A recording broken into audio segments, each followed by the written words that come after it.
আজি আপুনি স্পিকাৰ হিচাপে নিৰ্বাচিত হৈছে, তাত ছিষ্টেমটো হ'ল আপুনি দলৰ পৰা পদত্যাগ কৰিব। পদত্যাগ কৰি ভৱিষ্যত কি হ'ব? ভৱিষ্যতে গোটেই ৰাজনৈতিক দলে সহমতত উপনীত হ'ব যে আপুনি যিকোনো সমষ্টিৰ পৰা যেতিয়া নিৰ্বাচন খেলিব, কোনো দলে আপোনাৰ বিৰুদ্ধে প্ৰাৰ্থী নিদিয়ে। আৰু দ্বিতীয়বাৰো যদি নিৰ্বাচন হয়, you will be preferred for a speaker until and unless you are unwilling. এই ছিষ্টেমটো যদি নাহে, তেতিয়াহ'লে how can we expect that speaker will be neutral? Always the Damocles clock is hanging over his head. At any moment he may be removed from his speakership. Next time ticket নাপাব পাৰে, মন্ত্ৰিত্ব নাপাব পাৰে। গতিকে এই সকলোবোৰ শব্দটো অকণ টান হ'ব পাৰে, যিমান আমি গালো বালো নিৰপেক্ষতাক লৈ এইখিনি চব খোলা কাটি ডাল। আপোনাক দ্বিতীয়বাৰৰ বাবে এই পবিত্ৰ সদনে গণতন্ত্ৰৰ এই পবিত্ৰ মন্দিৰৰ মুৰব্বী হিচাপে নিৰ্বাচিত কৰাত মই আন্তৰিকভাৱে ধন্যবাদ জ্ঞাপন কৰিছোঁ। আপুনি বৰপেটাৰ এজন সুসন্তান হিচাপে এই গণতন্ত্ৰৰ মুৰব্বী হিচাপে দ্বিতীয়বাৰৰ বাবে নিৰ্বাচিত হোৱাত ময়ো বৰপেটাৰ এজন সন্তান হিচাপে আজি গৌৰৱান্বিত। মাননীয় অধ্যক্ষ মহোদয়, কোৱা বাহুল্য যে যিমানেই আপুনি নিৰপেক্ষ হ'ব, সিমানেই গণতান্ত্ৰিক এই অনুষ্ঠান মজবুত হ'ব আৰু সিমানেই আমাৰ দেশখন আগবাঢ়ি যাব। আৰু সেয়েহে আমাৰ কেইবাজনো সদস্যই আপোনাক নিৰপেক্ষতাৰ আহ্বান জনাইছে। কিন্তু মাননীয় অধ্যক্ষ মহোদয়, মই এটা উদাহৰণ, সেয়া যে কিমান কঠিন, মই এটা উদাহৰণ দাঙি ধৰিব খুজিছোঁ। আপুনিও তেতিয়া বিধায়ক আছিলে, আমাৰ এজন অধ্যক্ষ আছিলে, মই নাম নকওঁ, তেওঁ যথেষ্ট নিৰপেক্ষ আছিলে।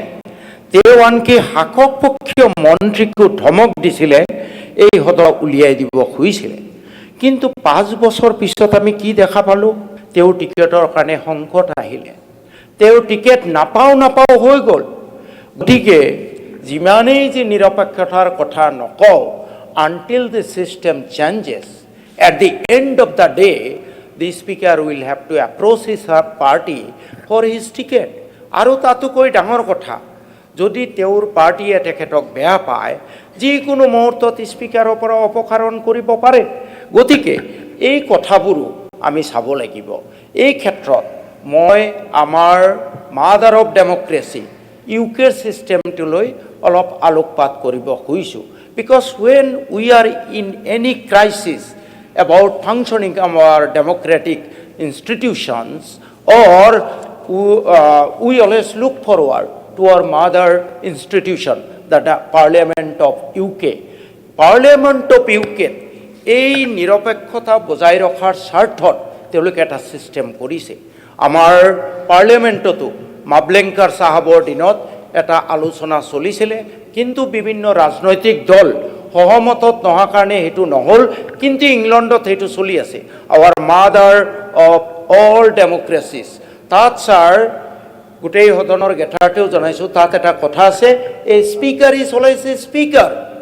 আজি আপুনি স্পিকাৰ হিচাপে নিৰ্বাচিত হৈছে, তাত ছিষ্টেমটো হ'ল আপুনি দলৰ পৰা পদত্যাগ কৰিব। পদত্যাগ কৰি ভৱিষ্যত কি হ'ব? ভৱিষ্যতে গোটেই ৰাজনৈতিক দলে সহমতত উপনীত হ'ব যে আপুনি যিকোনো সমষ্টিৰ পৰা যেতিয়া নিৰ্বাচন খেলিব, কোনো দলে আপোনাৰ বিৰুদ্ধে প্ৰাৰ্থী নিদিয়ে। আৰু দ্বিতীয়বাৰো যদি নিৰ্বাচন হয়, you will be preferred for a speaker until and unless you are unwilling.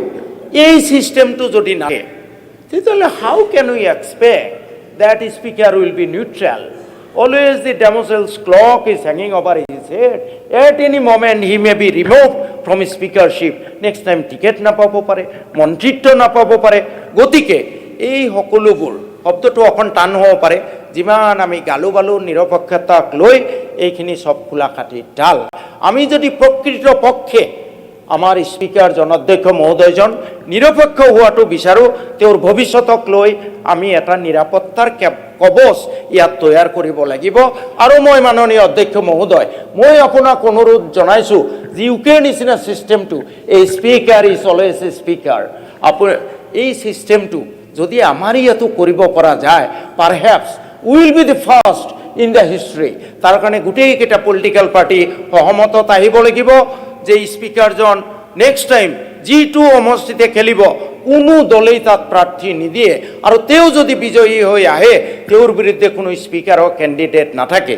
আৰু এটা কথা কৈ মই শেষ কৰিব খুজিছোঁ to show' that the democracy flourishes in this temple. ইংলেণ্ডত ডিপুটি স্পিকাৰটো সদায় বেলেগ পাৰ্টিৰ পৰা হয়, যদি স্পিকাৰজন ৰুলিং পাৰ্টিৰ পৰা হয় deputy speaker is always from the opposition. কি সুন্দৰ ব্যৱস্থা, আমি তেওঁলোকৰ পৰাই এই অনুষ্ঠানবোৰ পাইছোঁ। গতিকে মাননীয় অধ্যক্ষ মহোদয়, বিশেষ নকওঁ, মই শেষ কৰিম।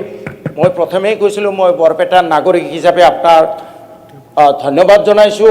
আৰু মই আপুনি এতিয়া এই গণতন্ত্ৰ মন্দিৰ চৰকাৰতো যথেষ্ট আপোনাৰ কৰ্তৃত্ব থাকিব।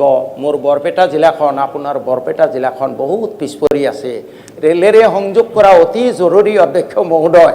আমাৰ হাইৱে অভয়পুৰীৰ পৰা বৰপেটালৈ হাইৱে নিৰ্মাণ কৰা অতি জৰুৰী। বৰপেটা টাউনৰ ওপৰত দুখনমান RCC ব্ৰিজ নিৰ্মাণ কৰা অতি জৰুৰী। বামুণডঙৰৰ পৰা নগৰপাৰালৈ এখন RCC ব্ৰিজ অতি জৰুৰী।